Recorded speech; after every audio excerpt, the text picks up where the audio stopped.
What's up, guys? My name is Emerson, your favorite manic and melanated photographer. Hey, this is Alex, or you can call me Peach, your local content creator and fruit enthusiast. And welcome to the Phot-Bros Podcast. This is your go-to show for advice and experiences for content creators from two local photographers from the DC, Maryland, and Virginia area. We also have our producer Shane and our writer Juliet. Now let's dive right in.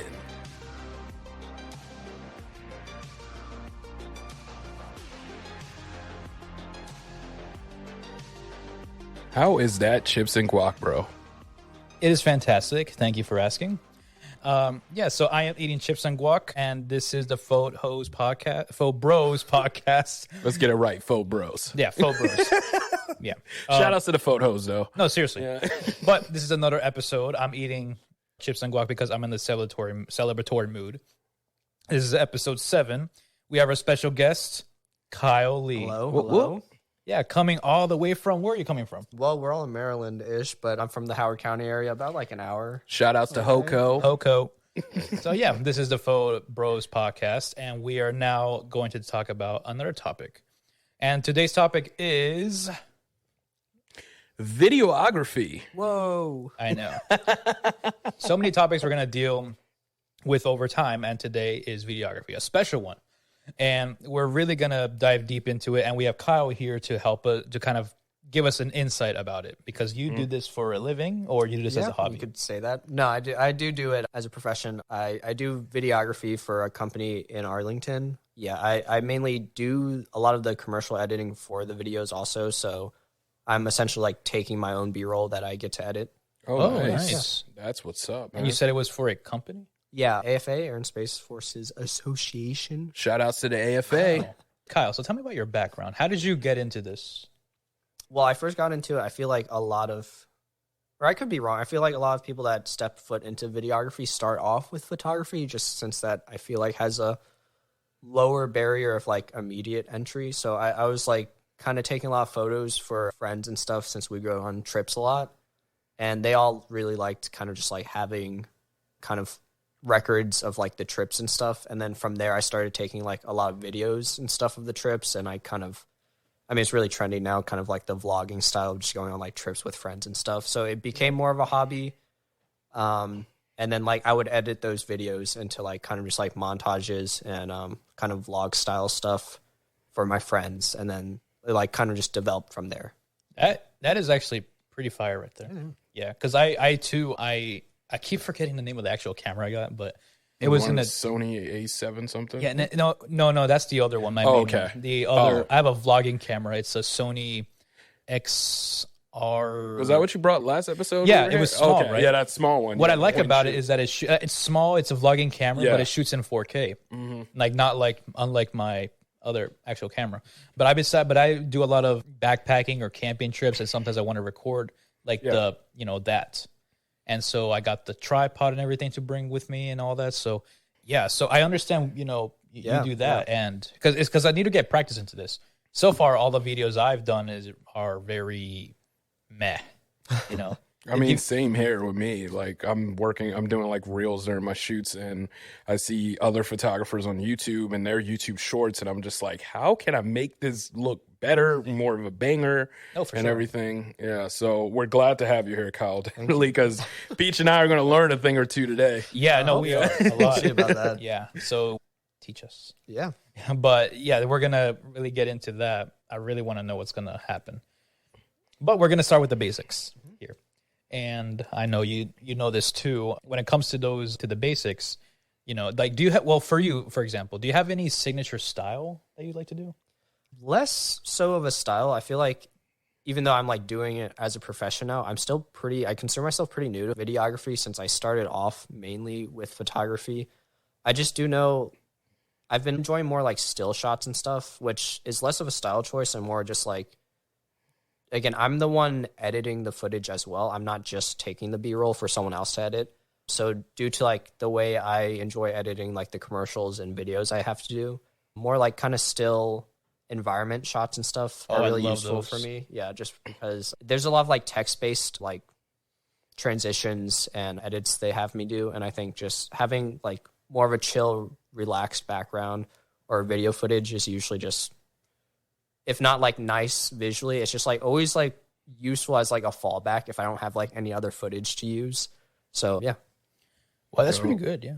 Because Emerson, what you do, or at least you can correct me if I'm wrong, because like when you do your shoots, like your reels are mostly like, in a way, they're what do you call them? Portrait reels for the model. I call it video portraits. Oh, video portraits. Yeah, video portraits most of the time, but I think I could also add in some other elements into it to make it a little more intriguing, because I see my reels don't get enough play sometimes, and I see that average play time, and it's like 2 seconds. And then they're just like, I'm bored. Let's move on to the next one. But yeah, I've been looking into that. Apparently, this is like coming from people who were just an iPhone, apparently. They're like, there's this, I forgot his name, but there's this one guy who basically said, if you want a very cinematic reel or video, like a small one, what you would do is, so he recorded himself like on the boardwalk, right on the boardwalk at a beach, right, and it was sunset. Maybe this is in Cali, I don't know, but he was there, and then he basically put the camera on the other side of the boardwalk, and it recorded himself like a silhouette, with the sunset in the background. That's video 1. Video 2 is like the reflection of the sunset on the ocean. So like the waves is going in. Yeah. And then video 3 is a shot of a close up of the sunset. Wow. So you do that combination, 1, 2, 3 in that order. That's your cinematic reel. Yeah. I was actually just going to bring up, I feel like that's one of the bigger kind of transitions from photography to videography. I feel like you usually focus on just like capturing the subject, obviously, in photography. But like, I don't know, like if I kind of like made the realization, if you watch like a movie, you like kind of don't pick up like visually, but like the amount of cuts they have per second is like kind of insane. And I think a lot of people don't realize that, like, you, especially if you're trying to like catch a social media audience, like you can't just record what you're doing. Like I have like a small social media following. Even like when I'm like recording myself, like, I don't know, like loading a camera with film, like I'm sure you've heard stories of people joking about it where it's like you're doing one thing, but you're doing over and over just to get like 3 different angles of it so that you can cut it together. Just like, I don't know, to keep the cuts and stuff. And like you said, like the different angles, like really keep people's attention. I think that's kind of like one of the bigger transitions that I noticed when I switched to videography, just like the amount of different cuts you need in different angles. Yeah, we do need a lot of cuts. Because I know with Emerson, with your portrait shoots, with your video portraits, like those are pretty dope in my opinion. Yeah. But like, I think they could be a little bit better, but like for me, like I would like to do that, but for me, I like to slow it. So I already told this many times on the podcast, but for example, one of my favorite, I haven't done this yet, but I want to. One of my favorite things to film, or one of the favorite cinematic videos to just watch and just do on my own, is a simple like raindrop on a leaf, like, and it's focused on the leaf, and then the background's all blurry. Just like raindrops just bouncing off a leaf. That's to me, and then slow it down. If you shoot it at a certain amount of frames per second, which I think is 24 or 30, you slow it down 60 frames and then put it on 24 frames per second timeline. Yeah, exactly. And you do that, and to me, that's very just grand to me. That's gold right there. Yeah. And then that's just me. And then for me, but I also like to do different cuts because for me, it tells a story. And that's how my video portraits are. I put it in slow-mo. So what I do is I shoot in 4K 60 frames per second, put it on a 24 frames per second timeline, and just slow it down by like 60 to 80%. And then boom, you got it. Then put a little bit of warp stabilization in there, and then voila. Looks like I might have to follow that advice. Yeah, man. We need to get together, and I'll show you my ways. Sweet. Anyway, and we actually talked about this before on the podcast, him and I, but we focused on photography of what we consider good and bad. Now, I guess it's a bit sort of controversial because some people might think, like, for example, for us, we think a high saturated photo is pretty bad because it's, really high saturated. Strains your eyes. Yeah, exactly. So let's start with this. In your opinion, what is considered a good video? Yeah, that's a really loaded question, but also, that's a good one. Again, like you said, I guess it's controversial since like anything art related is like quote unquote subjective. Yeah, like eye of the beholder. Yeah, I think at the end of the day, like a good rule of thumb is just like as long as the decision is intentional, it's like at least you can say it was intentional. Like this, even the saturation thing, I think it can work as long as it's not just like you just increase the saturation for no reason. But for video, again, it's like really depends on what you're trying to shoot. I think just the overall vibe. Again, normally when you're shooting videos, it's like more of a story you're telling as opposed to photography. So I think the framing and stuff is like doubly important. Obviously, it's like a huge aesthetic kind of choice for photography, but for videography, it's not just like an aesthetic choice. You have to take into account like how it like tells the story or like shows what you're recording as well. So even if like, you know, like again, I was talking about environmental shoots and stuff, like how much you show of the environment, the background, or like you said, like even just like filler shots of like, you know, rain on a leaf, or like filler shots of people's feet walking in the environment and stuff. Oh yeah, right. I in think, the city especially. Yeah. I think just really like going like hard on kind of the storytelling aspects is like kind of what I think is like the first step during that transition between photography and videography. Yeah, just like otherwise it just kind of gives off that vlog feel all the time, which again, for sure. Yeah, you know, you don't want your face like going around places or something. Yeah, I consider that a bit not creepy. It's just too. It's just that you know how there's certain like people who just do that all the time. Like for one thing that got to me that I admit I used to do. It's kind of cringe to me at this point was like when I first started Instagram, I just did a lot of selfies. And I was like, that's why my personal Instagram have kind of like not done a lot on it, because I'm just tired of just every picture being my face. Yeah. It's almost like, you know, like that trend now. It's the same vibe of like people when they post on Instagram now, they'll post like a picture of themselves and it's like a slideshow. And then the next picture is like maybe a picture of where they are. And the next picture is like a close up. Yeah, it's like it like makes it a little bit less cringy, you know, like kind of showing more what you're doing and stuff as opposed to just a selfie. Yeah. Like people get creative a lot with so many different videos and photography and all that. People who aren't even artists, but they do their best. Like, well, I mean, like some things are kind of cringy to me. How do I put this? So let's say, like you're talking about like the montage, like yeah. So basically, let's say we take a certain celebrity and then they do a lot, like a whole bunch of clips of them of different shows or in public or whatever. It just keeps flipping around to all those, and then with a little fan edit, like hearts around, like a vignette with hearts or something. Like that. My god, that's a fan edit. I can't. Yeah, I'm like, I don't know. It's just so. Well, that leads us to our next question we have for you, Kyle. What is a bad video? What do you consider a bad video? Yeah, I also want to hear this, but let's see. In your opinion, video. Yeah, like something that you like. You have your own. Everyone has their own signature. You have your own style too. But what do you think is a video that is a video style or video that is just doesn't really, you know, get a lot of attention for obvious reasons, or like something that's not really, I guess, artistic. I guess something that's bad, you know. Again, I think I like keep saying this, but again, maybe I'm just bringing it up because like this was like the thing that kind of made it click for me. Again, when I noticed like how many like different shots and like cuts you need, because I feel like when I watch amateur films and stuff at like film festivals, I can like always tell it's not super professional when they'll have a talking shot and it's just one shot for like maybe like 5 minutes of the person talking. And I don't know, it just like seems really uncomfortable and like you get really stagnated on like that one shot. But like if you watch like professional movies, even if it's just like a shot of someone talking, like throughout them talking, it'll be like a close up and then like it'll cut to like a panned out shot and then it'll cut to like maybe even just like an environmental shot with their voice over the shot.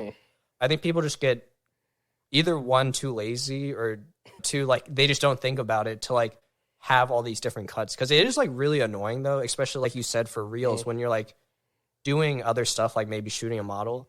It's not super viable to like, here, let me pretend I'm shooting you real quick and get this angle. And then like, give me 1 second. Let me move the camera so that I can get like another shot of me shooting. But I think it really like, I don't know, it makes me really uncomfortable when it's just like one shot for like way too long. I don't want to. I don't like doing that.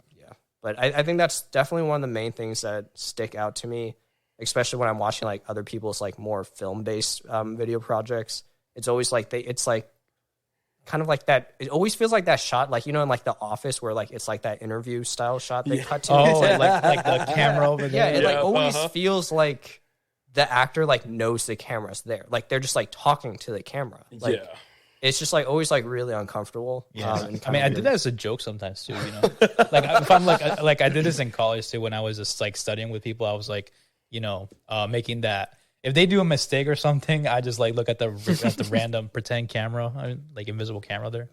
Yeah, it's just funny to me, but I get what you mean. Yeah, totally. Yeah. Oh man, but I'm sure there's tons of other things that make a bad video. Like for me, it's just like, well, I don't consider this bad, to be honest, but you know how people use those vintage type cameras and then you can see obviously a lot of grain, a lot of bad quality. Like it looks good in some, you know, in a certain way, but like not all the time. Yeah. Again, it has to be intentional. I feel it has to like suit the vibe. Yeah. I mean, that's same with photography, right? Like a lot of people add like kind of more vintage or like maybe the color presets. They might like I know it's really trendy right now to like bump the oranges, like really warm photos. Orange and teal look. Yeah, but like it works sometimes, but like you can't just do that for every photo, man. Yeah, it's very visco-ish. Yeah. People are doing that with videography lately too. Yeah, I've seen the LUTs that they're putting on their videos. I'm just like, I mean, and then you see all those people or companies or influencers. They say, okay, I have all my LUTs for my my cinematic pack. You got freaking Inception vibes, you got the Dark Knight vibes, you got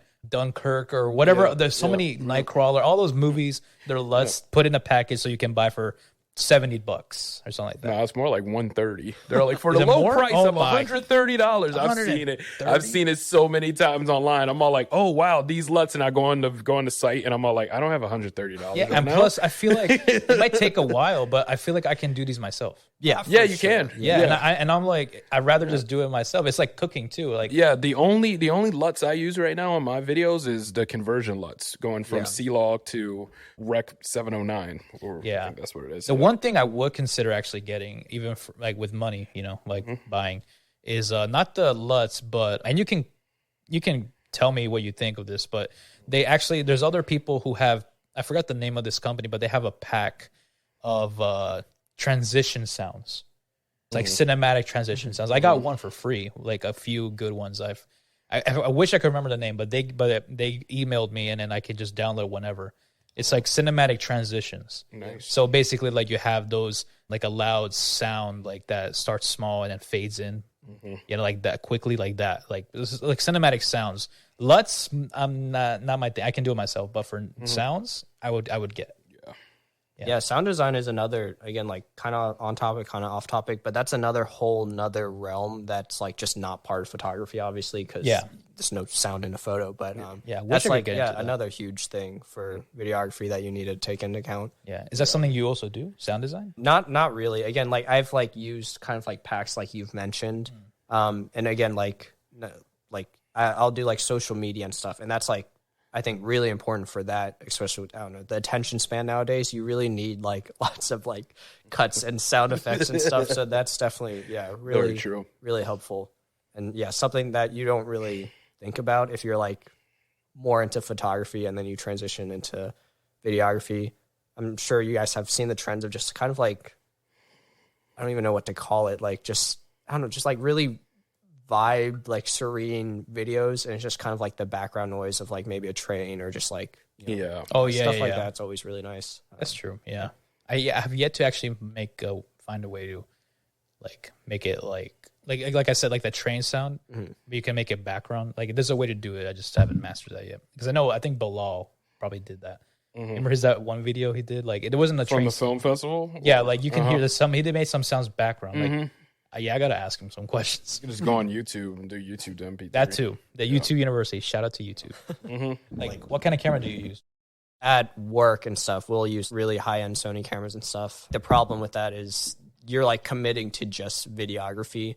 Most of them like don't obviously have photo capabilities, which is completely fine because that's my job when I'm like on the job. But hobby-wise and just like what I enjoy using as a whole, I just feel like it's more intuitive to have the capability of taking photos and video depending on what you want, as opposed to like having to rock like a huge video camera and like a photo camera. Oh yeah, true. Yeah. I mean, yeah. So I have two cameras that I use currently. So I have my Sony A7 II and then my Sony A something, but it's a vlogging camera. But the fact that it shoots 4K and the fact that it's compact, Yeah. everything, I can carry that with me, so I can do the videos and I can even shoot good photos on it too. But I leave all the shooting for photos to my other camera. I carry those two with me whenever I do a shoot because I like to use both, one for video, one for photos, and I have other equipment with me, but those are the two main things I use. And yeah, so and when it comes to equipment, do you prefer to have one camera to do everything, or do you have different cameras to do different things, separately? Yeah, again, I guess I didn't even realize that I kind of already answered that. But again, at work, professionally, I feel like there's definitely pros to just having dedicated cameras for photography and videography and stuff. But just like for the average person, I personally prefer having one that can do both. But like you said, like nowadays they have like great, really compact like video cameras that like can shoot in 4K and stuff. If it's something like that, then like I think that's completely reasonable, and like I'd be able to carry that around with a photo camera. But again, like the video cameras we use at work are like huge. Like I'm not trying to like lug that around with another like huge like full frame DSLR or something with like 3 other lenses. So for work, usually I'm just committing myself to just doing videography. But out and about with like friends and stuff, when I know I'm going to want to be taking photos and video, I'll either prefer to have one that can do both, or I'll have like either a small point and shoot camera on me with a video camera, or vice versa, like photo camera with like a small kind of vlogging video camera. Oh, perfect. Yeah, that's awesome. Yeah, similar to what I do. Yeah. Emerson, do you just, I think I've only seen you use one camera, but correct me if I'm wrong. Do you use others like for different things, or do you just all keep it in one? I mean, for my streaming, I use my Canon Rebel because that's what I was using for years before I upgraded to my R6, which is right over there. But most of the time, my videos that you've seen recently are all on my R6. So, yeah. If I'm not streaming, I'm using my R6. But if I'm streaming, it's usually my R6 plugged into my laptop, plugged into my Canon EOS webcam utility, and then boom, got me on Twitch playing whatever game. But speaking of your videos, I was actually curious about your microphone because it actually looks pretty cool. Because the sound. Which one? The one with the rainbow colors. Oh yeah, that's my gaming microphone. Is that one? Okay, wow. Yeah, wow. It's a Fifine A8 gaming microphone. I got it from Amazon. Got that RGB on it. Yeah. Yeah, but the sound quality is awesome, and how I do the videos is I record it on my iPhone, and then I also record on my Canon of myself, and I synchronize both audios with the video in Final Cut Pro, and then I get my videos that I do, my talking head videos, from at my desk. True. What was that, like 500? What, the Fifine? Yeah. Dude, it was $40. Oh, nice. What? That it was $40. That looks dude. Super high quality. Shout outs to Amazon. It's $40. It's like $50, dude, not $500. And the quality is nice. The quality is pretty nice. Yeah. Okay. Well, now I know what I'm putting on my Amazon wish list. Yeah, so. You can get so many good accessories on Amazon for the low, and it's good stuff. So, but speaking of microphones, when it comes to your videos, do you okay? So Emerson set up his camera over there. So. On the other side of the room. Mm-hmm. Now, I'm going to describe this camera. You see the whole setup there? Yeah. Okay, so he has like the cattail. He has the microphone there. Now, do you use a similar type? Yeah, so again, just like the nature of the work I do professionally, we're usually not having to capture audio of like the actual events, if that makes sense, because usually the events, it's just background noise. It's like talking. Mm-hmm. But just like as backup, I'll usually just have a small plugged in microphone with a cattail on top. But like I'd say like 95% of the audio that we end up using in the videos is like recorded in post, because they're usually like voiceover scripts. But yeah, something like that set up with just like a small cattail microphone on top is like that's usually the most I'll go with. It's just like not, I mean, I would just be picking up like background noise like 90% of the time. Very true. No, I get that. Yeah. So is there really like, well, I don't know what type of microphone you use. for your videos, but is there like any pros and cons in regards to that? For the different, again, I guess like the biggest pro to having like higher end microphone attached to the camera while you're recording is just like, it's just like a fail safe. Because there are times where, because even when I'm doing a video where I'm like literally shooting the person and they're talking to me, we'll hook up like an external lav mic to them that like records to separate like micro SD. Yeah. But again, it's just like always kind of nice. I mean, you know, like I feel like that's in the realm of photo and video. It's just like backups. Like it's just like nice to have a backup internal mic set up or something. Yep. But I feel like even like quality wise, I'm sure there's like some amazing, like again, the video cameras I use, like they have XLR inputs and stuff. So you can hook up like really nice mics to that. But if you're using like a camera, obviously, like I feel like the quality of audio you'll get isn't as good if you just like record it externally. Yeah. Like the vibe, I feel like there's like that vibe also, which some people like, some people don't, where like you can kind of tell sometimes where like it's recorded externally or like in post, because obviously you don't really like hear any background noise or anything. Very true. Which it can be like kind of off-putting sometimes, like seems kind of weird because you're not like hearing any. If you're like in a bustling background, it's kind of weird like just hearing the person.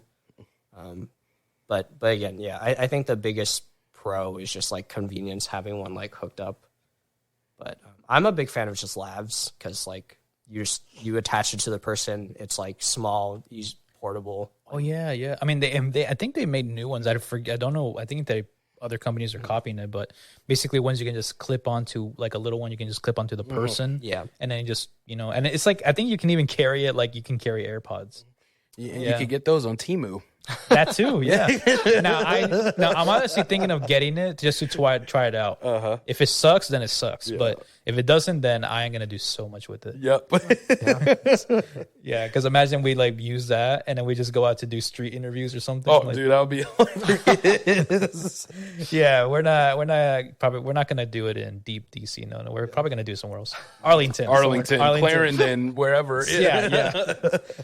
But maybe even a street meet. We never know what might happen. Very true. We never know. Yeah. But anyway, do you think it's important?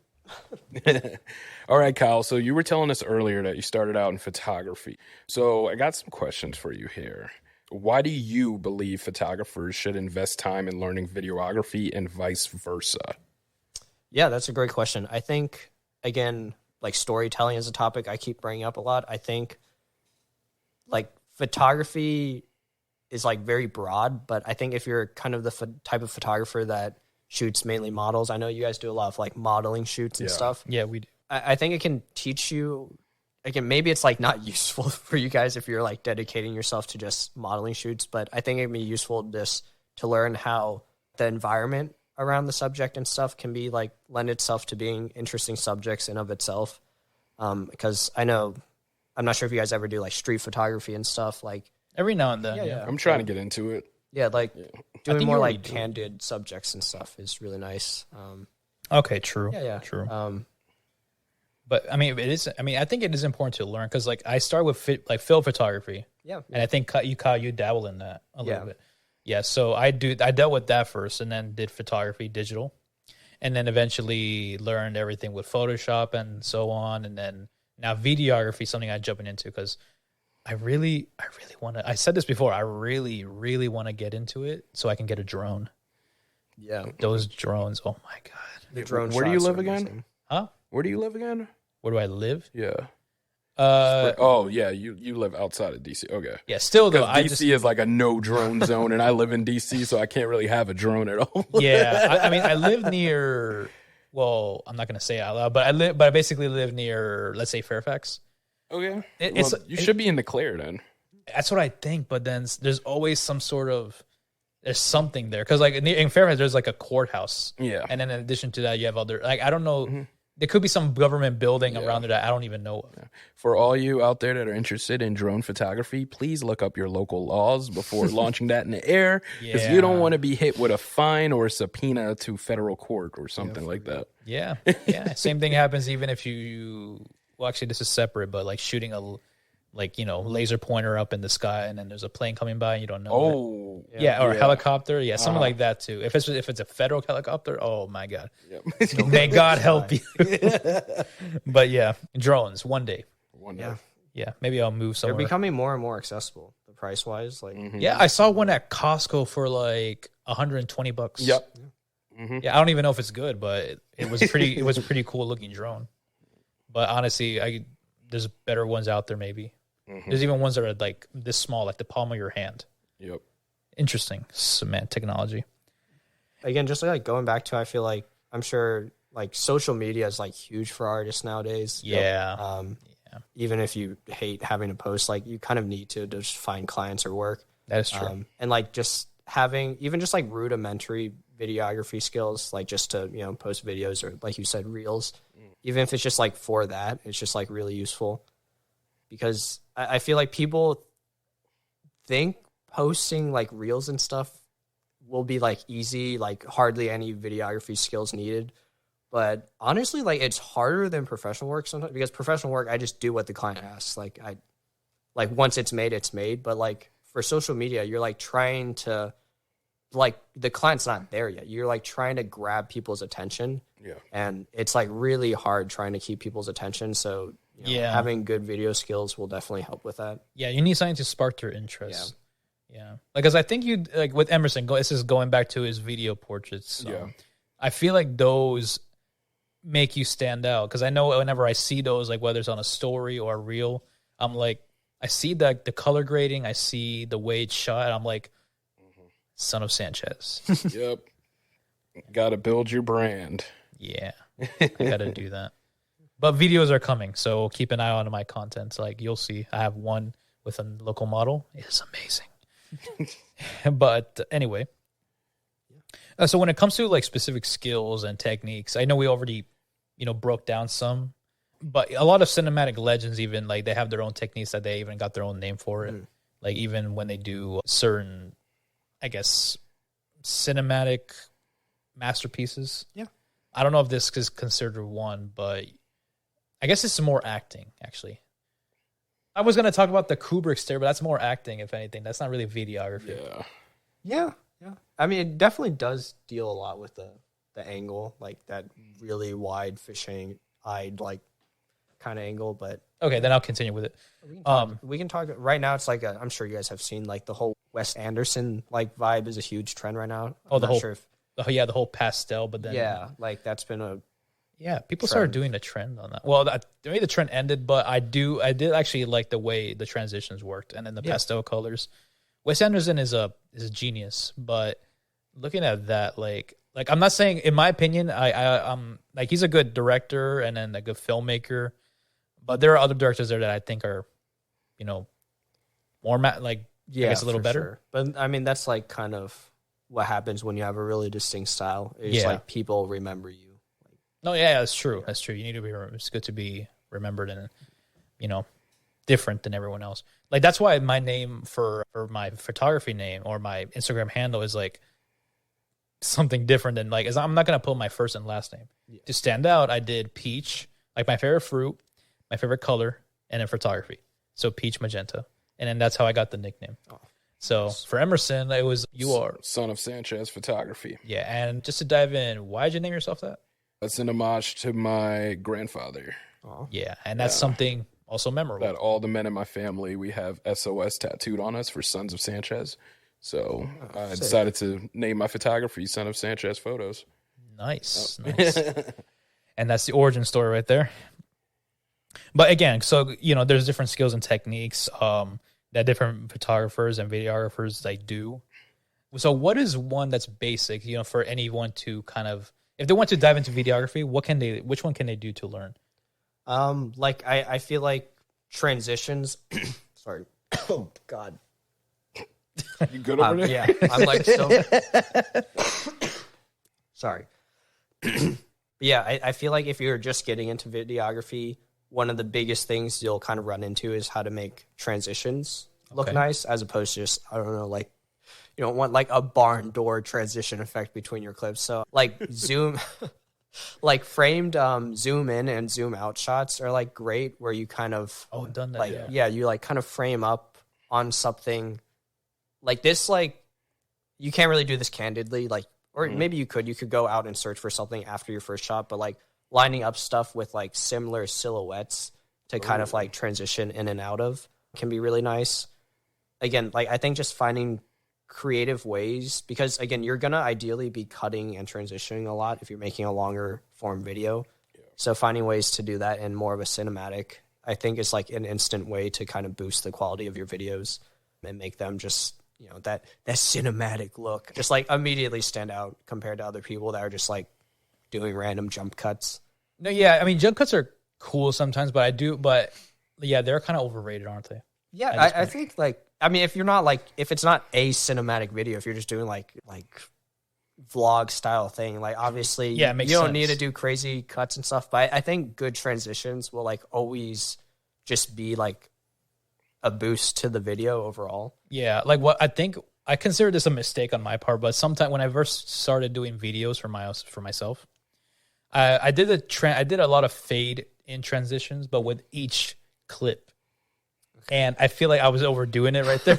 I did fades with every single transition, and I'm like, oh man, this is too much. Like, it makes sense for it to be beginning and end, but then doing it throughout each clip, I kind of got. I was like, oh man, I don't know. I will admit, it is like, that is definitely like the ideal cop out transition. Like if I don't know what to do, I'll just like crossfade or something. But pretty much.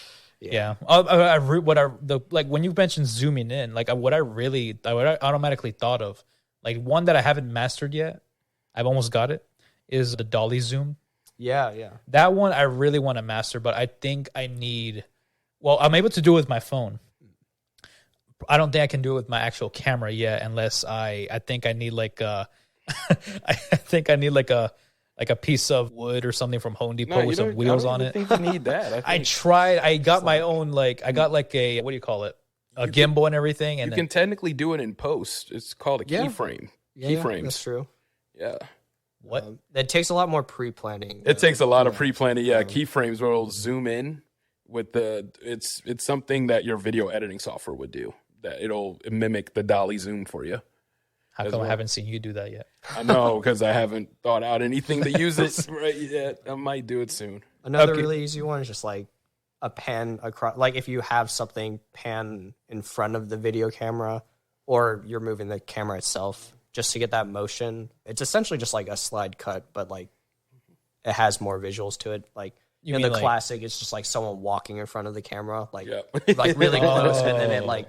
Yeah, that's easy. Yeah, that's easy to do. Like, if anything, if you like set up your own camera with a tripod, you can even walk in front of it, but like not to a point where you're blurry. But you know, like this way, you know, no one will recognize you. But that makes sense. Yeah, no, actually, like that. It's very cinematic.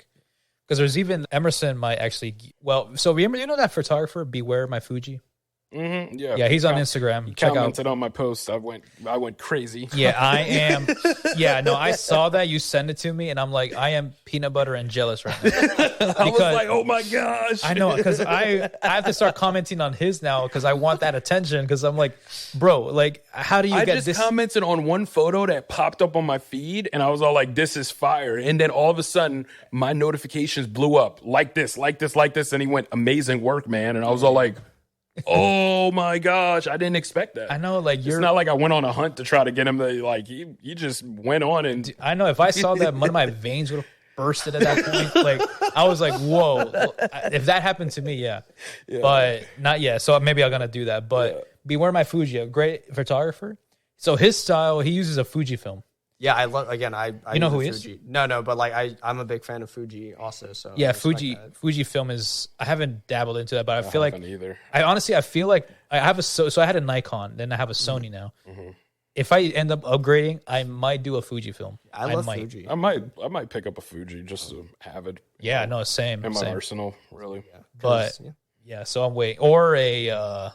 I think it's Panasonic, but it's like Lumix. I don't know. Lumix are good. Yeah. A lot of the music videographers I know, they use Lumix. Yeah, no, I'm trying to swear by it. I haven't decided. It's either Fujifilm or Lumix for me later. Yeah. But anyway, so Beware My Fuji. The photographer, what his style is, he does, as far as I know, he does all his editing on his camera. Yeah, that's a great thing about Fuji. Yeah.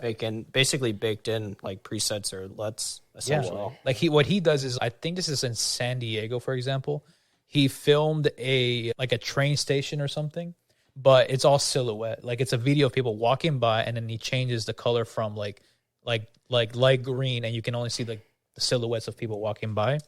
And then sometimes he takes shots of, well, I guess the same thing, people just biking around and all that, and then layers it with another photo of like upside down or something like that. So multiple exposure. Yeah, multiple exposures, all in the camera. Yeah, double exposures are great. I just did like one of the like first things that made me blow up. Again, this isn't video related, but like I think the first video that made me blow up on TikTok was talking about like double exposures, like with because like double exposures like were born from film photography, just because you're like exposing on the same frame. Yeah. But yeah, I've been seeing people do it like digitally and stuff, and it's like really cool. Yeah. I've done that like twice already. I just found out my Canon actually does that.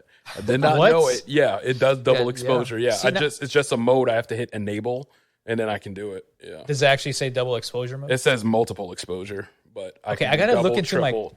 Yeah, go into your settings, man. No, I gotta check that. My camera might have that. I don't know. Yeah, a lot of them do. It's just like no one uses it. No one knows that they have it until you go to your settings and you're like, oh, what in the world? Now I gotta see that. I gotta search it up. Like, let me see. Yeah, I found that out like 2 weeks ago, and I was all like, I've had this camera for months, and I never knew I had this feature. Yeah, you should experiment with that for some. That'd be really cool for some portrait stuff. But I guess the problem is you need like, I guess you could do double exposures with like 2 images of the person. Yeah. But if you're trying to do like more, I'm just gonna have to frame it well. Yeah. That's the one thing. Yeah, I can't just do 2 just random pictures. And this has to be like good composition. Okay, looking into it, I think it might have it, or maybe it's the A7 III that has double exposure. So true. But I'll have to play around with my camera. Anyway, okay, so in regards to videography, would you say you have knowledge about career prospects or potential careers in regarding videography? Like your own insights on it. Sorry? Like your own, like what you know. Oh, yeah. Again, like I guess from more of a like freelancer point of view, I think it's always like just an added benefit if you can do videography right for clients, especially like a lot of people might want to be posting videos and stuff. I know even like wedding photography is like really popular. I think a lot of people have been wanting like kind of more like, videos of the wedding as well. I know a lot of times they'll like hire a separate videographer, like try and take videos and photos. Like, yeah, it really is hard. But like for like jobs specifically dealing with videography, again, like I feel like obviously like photography and videography share a lot of similar elements where it's like event shoots. There's a lot of times they want like video for the events. I haven't done any. I know there's a guy that works with us also that has done like event shoots, but like not photos, like video. Just even like stage events, like it's honestly like really easy because those types of events, they usually just want you to like plop down a tripod and like record the stage essentially for the whole event. There's, again, I think it's just like an added benefit career wise to at least know how to like set up audio and video, because a lot of the jobs won't even like need you to do anything cinematic. It's like, do you know how to like set up a video camera on the tripod and like get audio from the stage and just like record the event? Yeah. Yeah. Okay. Interesting. Yeah. Honestly, a lot less work sometimes than like shooting photos for an event, because you're having to like run around like. Yeah, it's like, I assume you've shot and recorded a wedding before. I actually haven't. Like I've done like photo events, and then like I kind of just jumped straight into videography for the company I'm working at now, because like half the reason they got me on was like half of it was my video experience, but a big part of it was the fact that I could like edit, because otherwise they would have had to like, not just because you know how to take videos doesn't mean you can edit videos. And I don't mean just like clipping together. Like so that was like a big plus for them. And it ended up working out because I think there can be a lot of strife sometimes between when you have a separate videographer and a separate video editor, because like the video editor might like have a vision or be annoyed when it's like, oh, like I would have preferred if you got more like still shots, or like it would have been nicer if you got more like motion shots. But like since I'm shooting all the video, it's like if I know what I want. If I'm like missing a shot, then it's like on me, I guess, since I'm putting the whole thing together. But sorry, that was like a tangent. But I haven't shot like weddings and stuff. I've mainly shot like events, like like I don't even know what, like just events in general. Like recently we just had like a big convention. I was having to shoot like more still type videos of the stage, but also just like there's a whole expo hall. They wanted me to take videos of like the sponsors and their booths and stuff, and just like people kind of mingling around the convention. Oh, nice. Yeah. Okay. Yeah, I have a friend who is actually a photographer in the area. He does similar stuff. So aside from the type of shoots he does with it in studio with models and all that, he also does he break dances himself, but he also goes to breakdancing events and shoots them. Is this Isaac? Oh, that's sick. Yeah. Yep. Shout outs to Crunchwrap. Crunchwrap.awr on Instagram. Yeah, Isaac, a good friend of ours. He does a lot of breakdancing himself, but he focuses on photographing events with breakdancing like competitions and all that, you know. And so like from what I see, it looks pretty good. I mean, his experience is pretty good overall from all the ones he went to in different places around the US or whatever. And but when it comes to weddings, I never done weddings. I guess I was offered at one point, but I've heard some horror stories. Yeah. That's part of the reason why I don't do it. Yeah. Yeah. Shout outs to my wedding photographers, Cicely and Kevin. Yeah, as far At as Procopio Photo. Check them out. Yeah, as far as I know, like Emerson described really well that one photographer did an amazing job, and their backup apparently. Second shooter, Kevin. They are both phenomenal. Yeah, see, I can never do that because, like, for one thing, you have your own contract that you have to do. Yeah. And then sometimes the people, they don't abide by that contract. Like, for example, they don't feed you. Yeah. Like, they don't have food for you, or they say you can't eat there. And I'm like, yeah, so we made sure to have food set aside for them, and for them to like take like a 5-minute break just to eat, because they were like at our Airbnb at 7 a.m. and at our wedding till like 11 p.m. Yeah, it's rough. So, And it's not like events, like it's like essentially all candid, right? Like you're not having, like you're taking photos of the people there, but like weddings, you got like, you're like herding sheep, man. Cause like you need like, Exactly. like we had to take all the family photos and all that stuff. We had to get everybody all posed up right. It's a whole lot of work. Yeah, and in the end, it's probably like 7,000 photos or something. It was a lot. We have like 900 photos, 800, 900 photos, but like we're looking at getting them framed and everything. But like after seeing that and experiencing it, I was like, I can never do weddings. I could never do weddings. And plus, you know, it was like, imagine you have a drone, and it would be cool to have a video of your wedding, like start like, you know, the drone coming around, like recording your venue or whatever. That's actually pretty popular right now. A lot of people have been doing that with the drone wedding photography and videography. It's like, it's mind blowing. It's just amazing to just look at. But but still, like I wouldn't do that myself because I just can't with that because you know, it's just me. But I just can't. yeah. Because like a model, it's like it's just you and the model. Like, Exactly. Like some of the, like obviously the bride and like groomsmen and stuff, like and they have to deal with everything else. But like, you know, random family members, it's like trying to herd them, and they're like, I don't want to take a photo. Like it's like yeah, because you got rough. You know, a lot of family members there. You don't want to really, I guess, deal with all that. Like that's just me. I just can't. I feel that. Yeah. And you don't know who you got beef with or whatever or something. Like the photographer may not know who you have beef with, and then they're like, "Oh, take a picture with this and this," and you're all like, "Nah, F them, blah."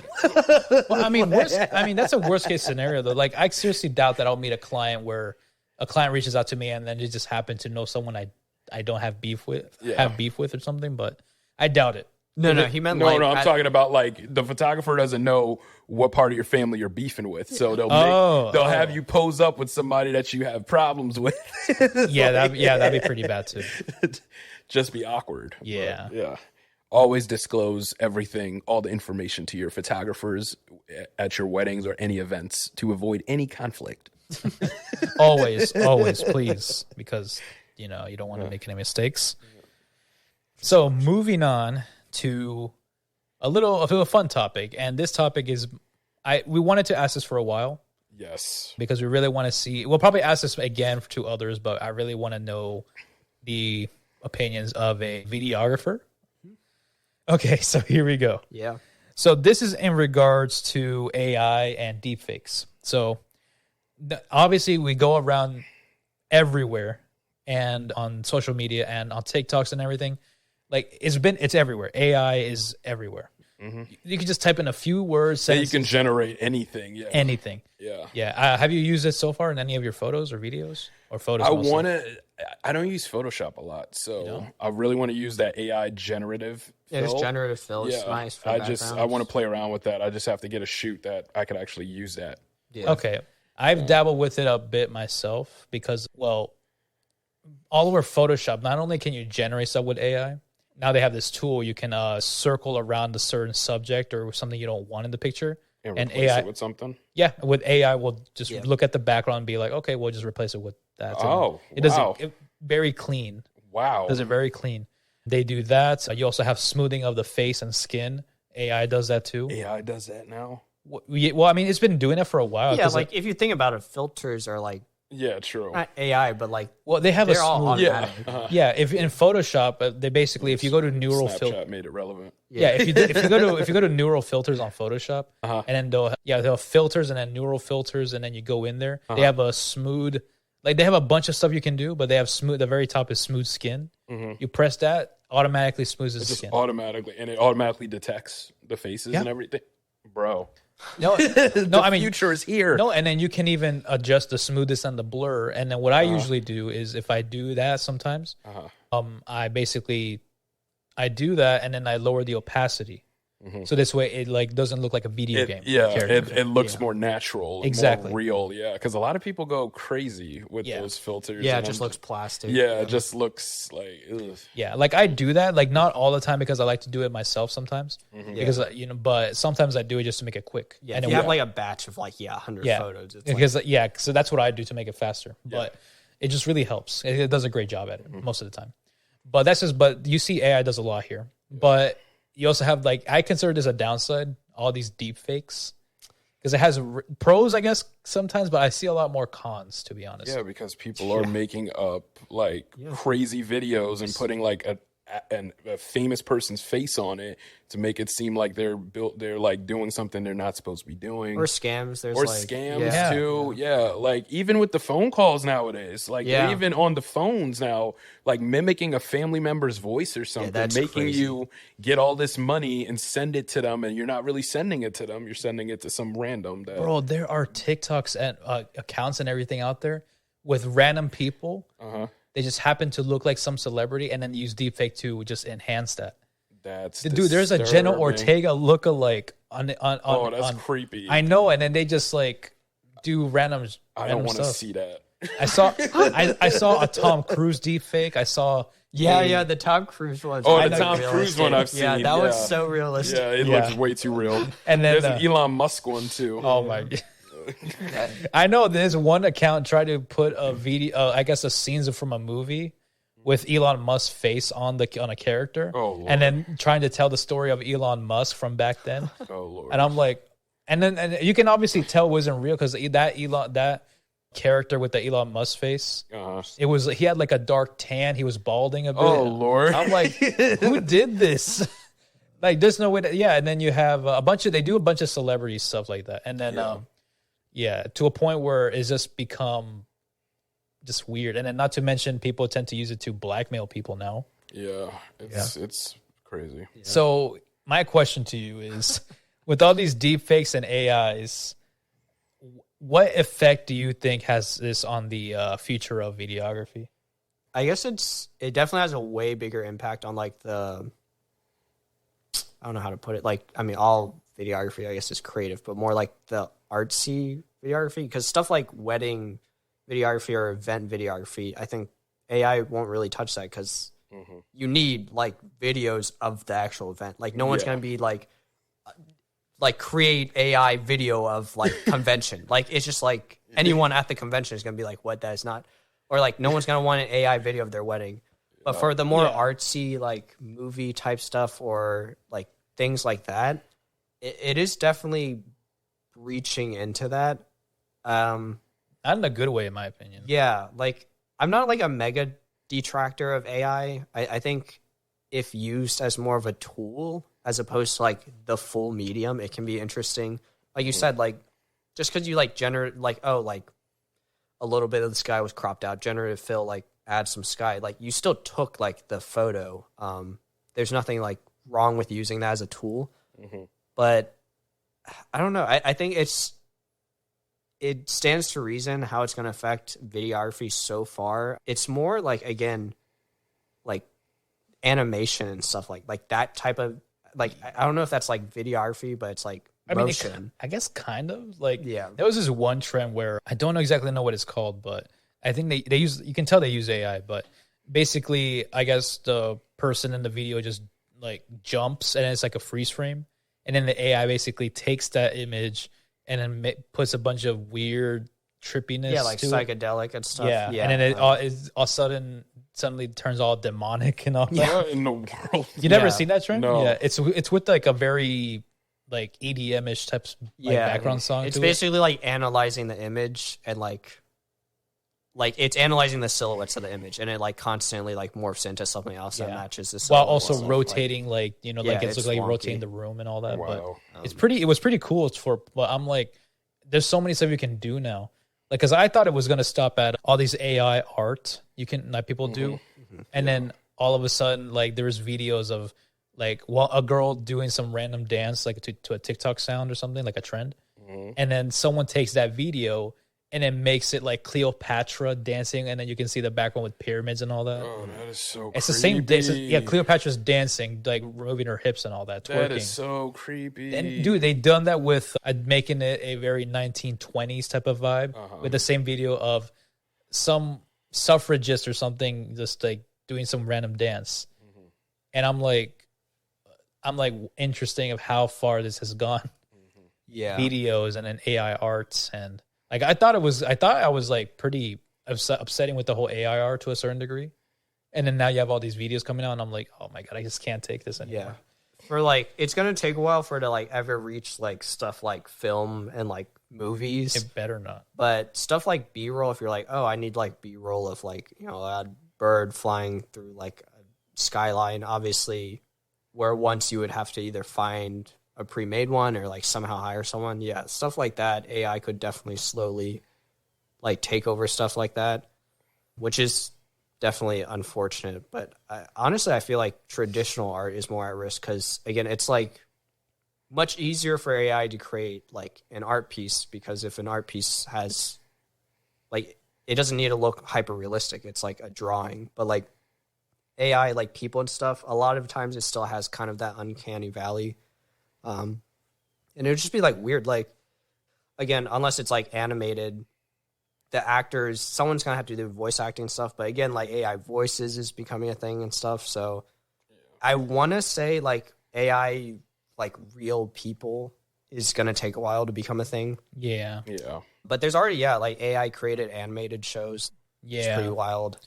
Yeah, I think I saw one video that literally looked like a real like TikToker was making the video, and then come to find out it was AI. It looked like a real person just talking to the camera. Hey guys, I just got back from the beach, blah, blah, blah, blah. And I'm all like, wait, that's not a real person? Yeah, it's really it's like less like AI is professional scary. Stuff like that. Like personalities, like social media influencers and stuff. I think that's where AI is gonna like. Yeah, there's slowly a few AI influencers. Like they're not real people. Yeah, dude. Like, I think there was an AI influencer that's like an anime girl. Like it's like that's. I know it's not this far. I'm like, no, I just can't.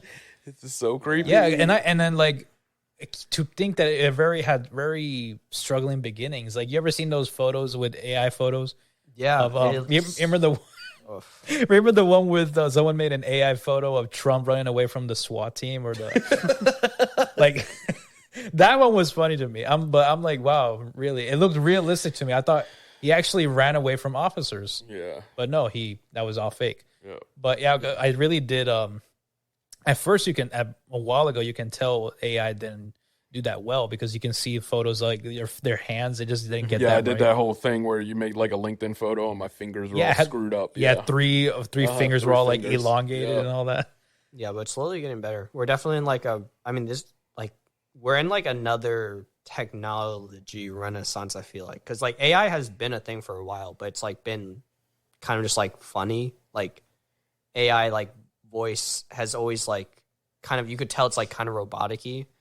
But like the sudden jump to AI just kind of being a joke gag to like now super realistic is like pretty impressive, but also scary. It's like kind of like how we all grew up kind of around that time, like early 2000s. It's like we went to flip phones to like the jump to smartphones was like such a drastic jump. Like it wasn't progressive. It was like just instantaneous. I feel like that's how AI is. It's like, I swear like when AI came out, it was like, I was like, how did we get from this to like, I swear like last year, it was like AI was just like, oh, haha, like robotic-y voice you can type in. Yeah. Like, But AI and deepfakes and all that's really gone so far. But I to this day, I despise it to a certain degree.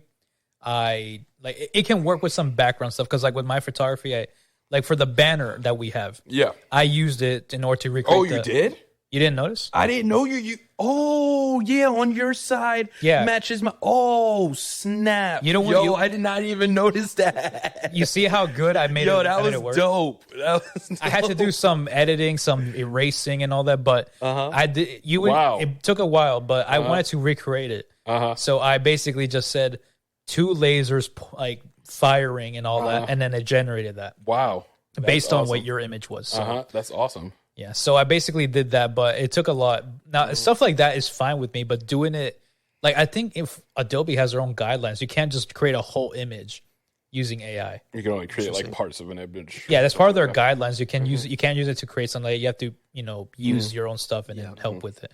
That's what I do with my shoots because I did a shoot at a studio once and then a while back, and basically there was a wall that's like detachable actually, and it's a white wall. And then when I took the shot, like you can see the ceiling and all that. So I just, did all like circle the whole thing, use AI to just say white wall, and then done. Wow. Yeah, it took a bit of work, but I got it done. That's awesome, man. But to that extent, I'm okay with it. But doing like stuff like what we've found out, AI videos and deepfakes, I'm not okay with that. Yeah, you might have your own opinion. I know Kyle has his own. Because I do traditional art also. That's like what I majored in, and like it's obviously been a huge topic in the art scene also. But yeah, well, I mean, nothing we can do about it unless they have been looking at like new laws and stuff about it. But we'll see where that goes. Yeah, even to the point where it actually led to some strikes. Yeah. Like the Actors Guild, the Writers, the SAG-AFTRA, and then the Writers Guild. Like, because like ChatGPT is pretty all AI. Yeah. But I mean, it helps with the writing and, overall thinking or brainstorming, but still. Yeah. Although I know you probably dabble your own writing when it comes to videos, right? Yeah. Like storytelling and all that. Yeah. Like, again, we'll see how it affects like storytelling and stuff. I guess creatively, it can be useful if you're like the type where it's like, oh, I love making shots, but like stories I have a problem with. It can be like a fun exercise to like have AI give you a prompt and then you make the video around it or something. But again, I would like to think surprisingly, like you would think like art and stuff wouldn't be touched by AI, like traditional art, but that's kind of what's been impacted more by AI. I think since photo and video, it's like, you're usually recording like the real world, like something that's a lot harder to replicate than like a drawing style. I think it's going to take a lot longer for it to like impact like professional photography and videography, as like it's still not good, like you said, with like the scams and deepfakes and stuff. Yeah. But I mean, that's less so impacting like video and photography jobs and more just impacting like the world, I suppose. Yeah, that makes sense. Damn. But anyways, we are out of time for today. Yep, that's all the time we got. Kyle, it was awesome having you here. Thank you for having me. Peach and I learned a whole lot, and now I can probably start a storyboard and start working on a few short films that I want to do. Same. In 2024 to join the Hose Film Festival next year. Yeah. Yeah. But it's a lot. Like I learned a lot from Kyle. I learned a lot from Emerson too. It's so much we learned, and then it was pretty amazing. So hopefully you can come back at some point. Yeah, they'll Yes, love please. to. Yeah, because like you offer a lot, so let's see what we end up talking about. Maybe film. You never know. Yeah, again, a shout out Kyle O'Grain on TikTok if you like film photography. Yeah, I would love to talk about that too. A huge hobby of mine, but yeah, we'll see. Awesome, man. Sweet. Awesome, man. All right, guys, that is episode 7. Episode 7, guys. Emerson signing off. And this is Peach also signing off. We'll see you next time. Peace. Thank you for listening to the Phot-Bros Podcast. Feel free to follow us on Instagram at Phot-Bros Podcast and follow us on X/Twitter at Phot-Bros.